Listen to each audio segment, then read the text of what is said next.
Hi all. This is a Godot quick tip video. This is simply going over the scene hierarchy that I've found to be very simple to use. First off, whenever you're making a new scene, start with the main root node. Underneath that, place anything based off of whichever worlds you happen to be working in. If you're working in 2D, add a 2D node. If you have UI elements, add a UI control node. 3D, if you're working in 3D.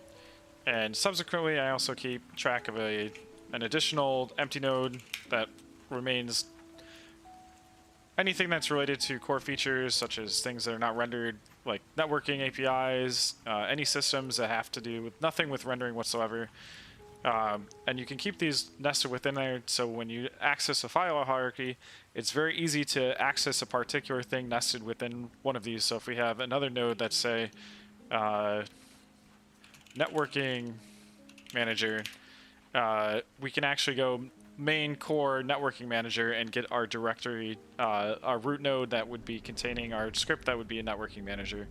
I hope this helps, and I'll have a link down below when I get to discussing accessing these particular nodes.